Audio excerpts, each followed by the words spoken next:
నిర్మల్ జిల్లా దిలావర్పూర్ మండలంలో నిర్మిస్తున్న ఈథనాల్ ఫ్యాక్టరీని రద్దు చేయాలంటూ కొనసాగుతున్న దీక్షలు నేడు తీవ్ర రూపం దాల్చాయి. దీక్షలో భాగంగా ఇథనాల్ వ్యతిరేక జేఏసీ ఆధ్వర్యంలో మంగళవారం దిలావర్పూర్ బంద్కు పిలుపునిచ్చారు. ఈ సందర్భంగా వ్యాపార, వాణిజ్య సంస్థలు, పాఠశాలలు సైతం స్వచ్ఛందంగా బంద్లో పాల్గొని మద్దతు తెలిపారు. ఈ సందర్భంగా మాజీ మంత్రి అల్లోల ఇంద్రకరణ్ రెడ్డి, డీసీసీ అధ్యక్షులు శ్రీహరిరావు, బీజేఎల్పీ నేత మహేశ్వర్ రెడ్డి కనబడడం లేదంటూ ప్లకార్డులు పట్టుకుని ఫ్యాక్టరీకి వ్యతిరేకంగా నినాదాలు చేశారు. ధర్నాతో జాతీయ రహదారిపై దాదాపు 10 కిలోమీటర్ల మేర ఇరువైపుల వాహనాలు నిలిచిపోగా ఆల్టర్నేట్ మార్గాల గుండా వాహనాలను మళ్లించే పనిలో పోలీసులు పడ్డారు. నిర్మల్ ఎస్పీ జానకి షర్మిల ఆధ్వర్యంలో పోలీసులు భారీ బందోబస్తు ఏర్పాటు చేశారు. పేరు పేరున చెప్తున్నాము, మాకు ఓపిక నశిస్తుంది. గత 4 నెలల నుంచి ఇక్కడ ధర్నా చేయడం జరుగుతుంది.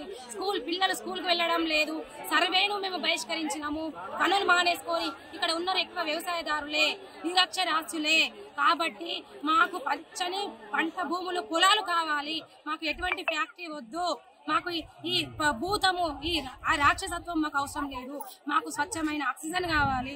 మాకు పచ్చ భూములు మాకు కావాలి. మేము ఇక్కడ ఎక్కడన్నా ఎడారి ప్రాంతంలో పెట్టుకోండి సార్ మీ ఫ్యాక్టరీని, ఇంకెక్కడన్నా పెట్టుకోండి. ఎక్కడికించో వచ్చి మా ఊళ్ళో పెడతా అంటే అబద్ధాలు. మేము ప్రత్యేకంగా చెప్తున్నాము, మాకు ఈ ఫ్యాక్టరీ అవసరం లేదని గత 4 నెలల నుంచి గొంతెత్తి చిన్నపిల్లలు, పెద్దలు, ఆడవాళ్ళు ఎందరో చెప్తున్నారు సార్. ప్రతి ఒక్కరికి తెలుసు అది చెడు అని. కాబట్టి ఎమ్మెల్యే సార్ అయితే ఇప్పటి వరకు మా ఊరు దిలార్పూర్ ఒక తల్లి అన్నారు. మా మహిళలందరినీ మాతృమూర్తులు అన్నారు. దుర్గామాతలు అప్పుడు వచ్చి మొక్కిపోయినరు. మేడము ఈ పోయినసారి గెలవనప్పుడు మొక్కిపోయింది మేడము. ఇంతవరకు ఈసారి దుర్గామాత కట్టడానికి కూడా రాలేదు. ఎందుకంత మీరు భయపడుతున్నారు? మా ప్రజలను చూస్తే భయపడుతున్నారా? మరి మాకు వ్యాధి ఒకటి, అది ఒక మహమ్మారి అని చెప్తున్నాము. దానివల్ల నష్టాలు అని చెప్తున్నాము. ప్రతి ఒక్కరికి గుర్తు సార్. ఇప్పటి వరకన్నా సార్ ఖచ్చితంగా ఎమ్మెల్యే సార్ రావాలి. మేము ఇక్కడ రేపటి నుంచి ఎటువంటి చేస్తామో కూడా మాకు తెలియకుండా చేస్తాము. ఖచ్చితంగా ఫ్యాక్టరీ ఆపేయాలి. ఇథనాల్ ఫ్యాక్టరీ రద్దు చేసేంత వరకు ఇక్కడనే పిల్లలు కూడా స్కూల్కు వెళ్ళడం లేదు సార్. ఒక రాజకీయ నాయకుడికి కానీ, ఒక సినిమాలు తీసే వాళ్ళకి కానీ, డైరెక్టర్లకు కానీ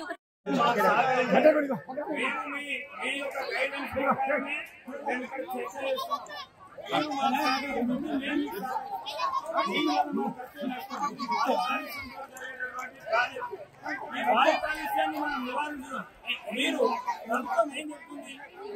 ప్రతి వ్యక్తి సంతోషంగా బతకాలి, ఆరోగ్యంగా బతకాలి. ఉన్నటువంటి నాలుగు ఆరోగ్యమే మహాభాగ్యము. ఆరోగ్యమే మహాభాగ్యం అనేటువంటి ఈ సిద్ధాంతంలో ఏ చరిత్రలో ఆరోగ్యాన్ని ఖరాబ్ చేయడానికి ఏ ప్రభుత్వం చెప్పలేదు. ఎందుకు మా ఆరోగ్యాన్ని ఖరాబ్ చేయడానికి మీరెవరు? మాకున్నటువంటి పర్మిషన్స్లలో మీకున్న నిజాయితీగా మీరు పర్మిషన్ దాన్ని ఏదైతే నిర్మిస్తున్నారో ఆరోగ్యం కాకుండా మా ఆరోగ్యాన్ని, మా వ్యవస్థను నాశనం చేయకండి.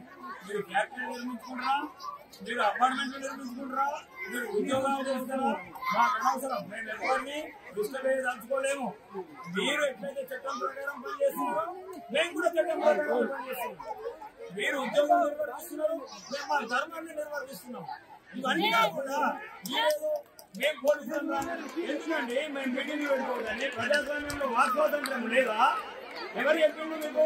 మమ్మల్ని కొట్టమని చెప్పిందా, మమ్మల్ని తీసుకుపోయి శిక్షించమని చెప్పిందా, ఏ చట్టం చెప్పిందో అవన్నీ మీరు ఇక్కడ వివరించాలా. మీరు నిల్చుంటే కొట్టని హక్కు మాకున్నది. మేము కొడతామని చెప్పండి. ఏ చట్టం కొట్టమని చెప్పండి. అందుకొరకే మేము ఎవరు అనలేమంటూ మా హక్కును మీరు కాలరాసేటటువంటి విధానం మీకు లేదు. లేదని మీరు పోలీసులు గమనించాలి. మాకు కావాల్సిన న్యాయం, మా న్యాయం.